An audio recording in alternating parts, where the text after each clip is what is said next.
Здравствуйте, любящая мать будет до последнего защищать своего ребенка и сделает все, чтобы избавить его от страдания, даже такое. К вашему вниманию рассказ «Неожиданный поворот».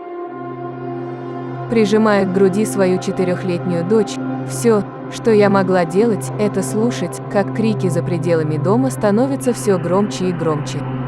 Они сливались с душераздирающими звуками льющейся жидкости от тротуара и безошибочным раскатом эха от сопротивляющейся силы мускулов и сухожилий, но в итоге проигрывающей разрываемой их мощи на части. Это началось всего 3 дня назад.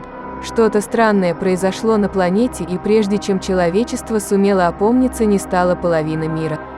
Полиция и военные не смогли оказать должного сопротивления, отняв крупицы надежды на спасение у всех остальных. Не было никакого централизованного штаба по организации противодействия, никакого супероружия, как показывают в фильмах, просто ничего не стало в одно мгновение. Нечто хлынуло по миру как саранча, уничтожая все на своем пути, и совершенно не имело значения, где было начало. Я слышу стук в дверь внизу и сразу же крики убитых людей, не способных оказать никакого сопротивления такой силе. Не проходит и минуты, как стук сменяется треском ломающегося дерева. Они уже в моем доме. Одно мгновение, и дверь в спальню уже начинает содрогаться от ударов.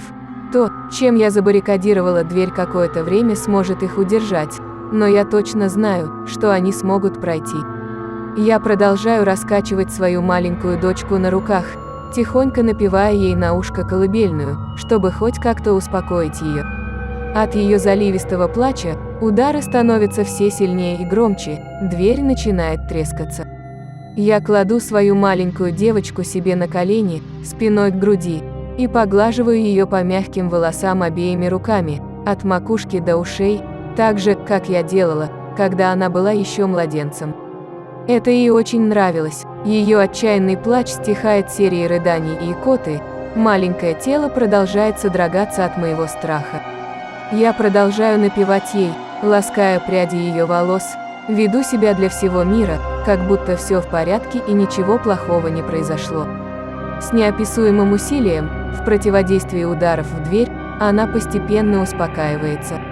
Я чувствую, как она перестает напрягаться, и продолжаю гладить ее по голове. Последняя икота от слез, и ее расслабленное тело обмякло на мои колени. Она даже не успевает осознать, что происходит, когда я резко выкручиваю ей шею, сопровождаемый сухим щелчком звука. Она умерла еще до того, как успела упасть мне на колени. Дверь не выдерживает, и мебель, подпирающая ее, разлетается в стороны. Меня могут разорвать на части, пока я кричу, но, по крайней мере, мой маленький ангелочек в безопасности.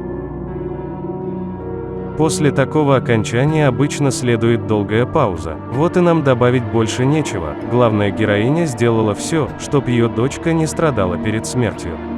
Если вам нравятся рассказы, подписывайтесь на канал, ставьте лайки и пишите комментарии.